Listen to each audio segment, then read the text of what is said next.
Христос даровал каждому из нас прощение и свободу от греха. Но прошлые ошибки и грехи могут вновь напоминать о себе. На этом уроке епископ Рик Реннер объяснит, как реагировать на искушения и соблазны, которые вновь стучат в нашу дверь. Мы увидим, как избежать ловушек, которые могут отвлечь от Божьего пути и Его совершенной воли.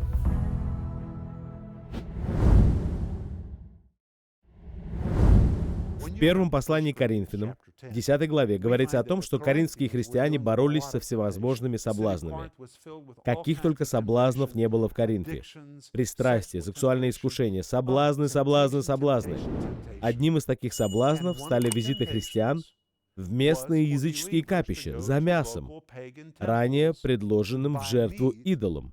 Об этом можно прочитать в 10 главе 1 Коринфянам. Кто-то спросит, а что плохого в употреблении в пищу идоложертвенного мяса? Ответим на этот вопрос. В употреблении мяса ничего плохого не было, а по словам Павла, даже сам идол не значил ничего, будучи лишь каменным изваянием. Итак, если идол ничто и употребление мяса не важно, и нет никаких последствий, то почему Павел велел христианам не есть идоложертвенного мяса? Отвечу и на этот вопрос. В языческом мире существовало множество языческих храмов, подобных тому в городе Афродисии, возле развалин которого я стоял в начале программы. Такие капища строились во всех городах языческого мира. В Коринфе, Ефесе, Смирне, Пергаме, Афинах, Риме, везде. В языческих храмах наблюдалась сильная демоническая активность. Язычники посещали эти капища для участия в жертвоприношениях в честь своих идолов или божеств.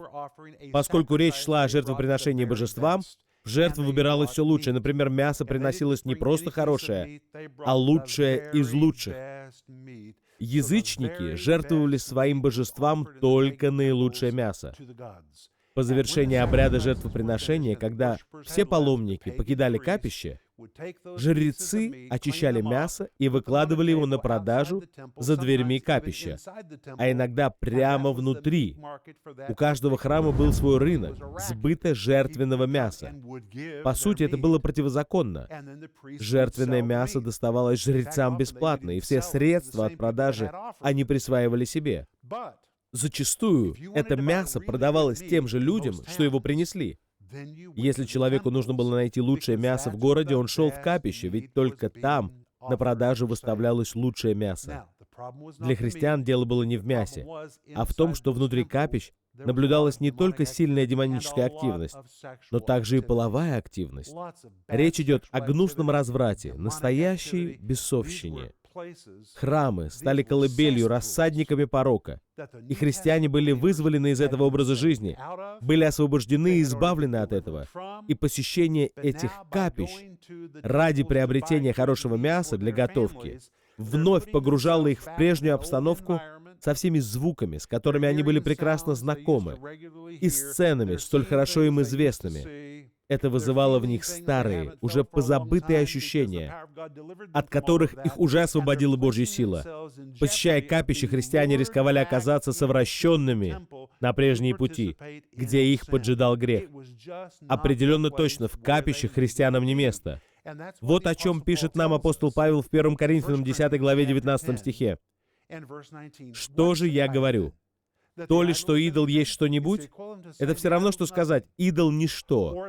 Или «идоложертвенное» значит что-нибудь. Он говорит о мясе, и далее в 20 стихе «нет». Но что язычники, принося жертвы, приносят бесам, в греческом это слово указывает на демонов. По словам Павла, дело не в идолах и даже не в мясе, а в том, что внутри этих капищ происходило бесовское действо. В капищах буйствовала ничем не прикрытая бесовщина. Далее, в 20 стихе, «приносят бесам, а не Богу.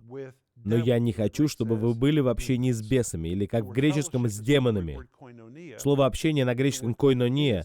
Мы используем это же слово для описания общения верующих друг с другом или общения с Святым Духом. А здесь данное слово указывает на общение с бесами. Речь идет о установлении связи с ними, участии в их деятельности. По словам Павла, посещая храмы ради покупки мяса, христиане подвергают себя опасности подпасть под бесовское влияние. Эти бесовские духи начнут искушать вас, угнетать вас. Они вновь втащат вас в рассадник порока, из которого вы были вызволены. Лучше избегать этого мяса, избегать, обходиться без него. Берегите себя. Не посещайте места, в которых на вас обрушатся соблазны. Вот почему. В 1 Коринфянам 10 главе и 13 стихе апостол пишет: «Вас постигло искушение не иное, как человеческое».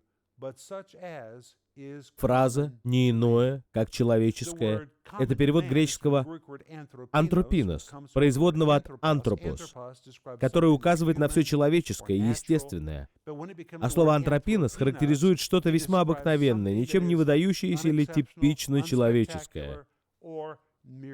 Павел пишет, что любое искушение — это обычное явление.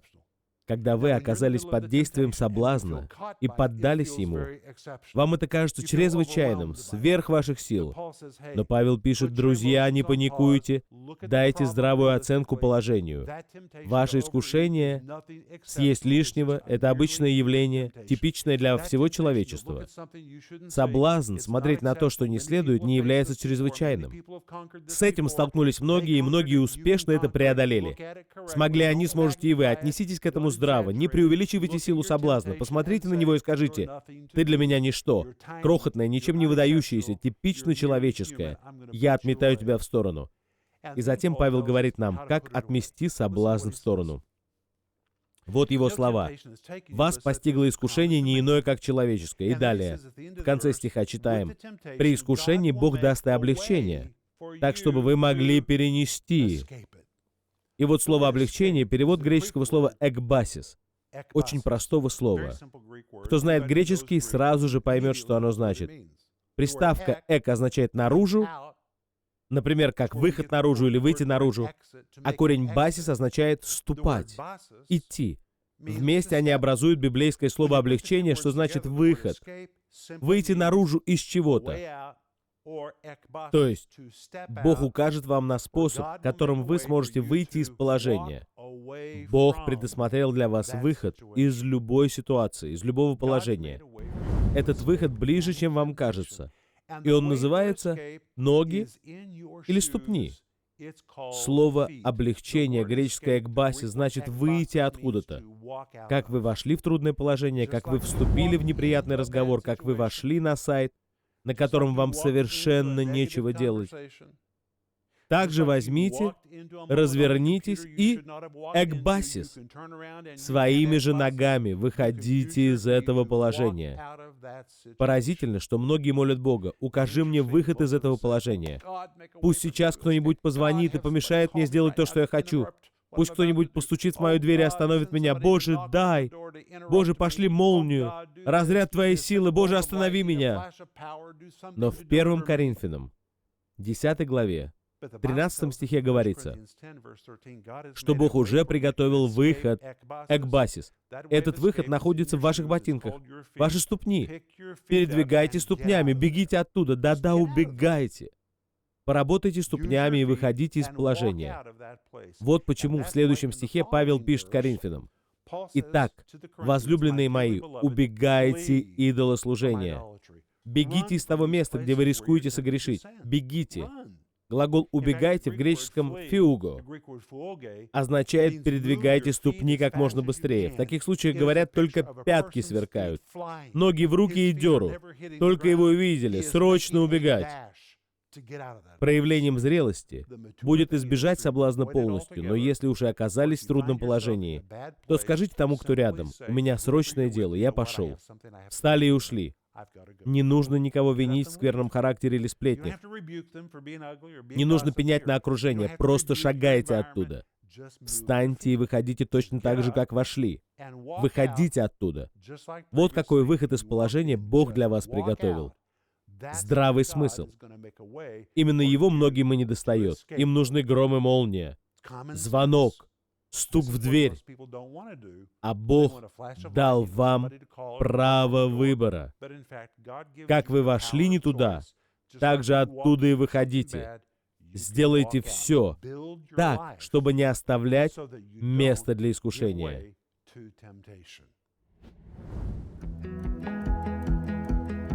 Бог предусмотрел выход из любой ситуации, которая несет в себе искушение. Если вы вошли не в ту дверь, развернитесь и выйдите из этого места. Не ждите сверхъестественного вмешательства.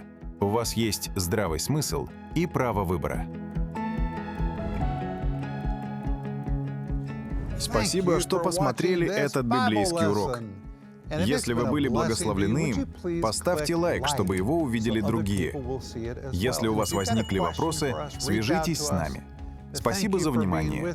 Обязательно посмотрите следующий урок.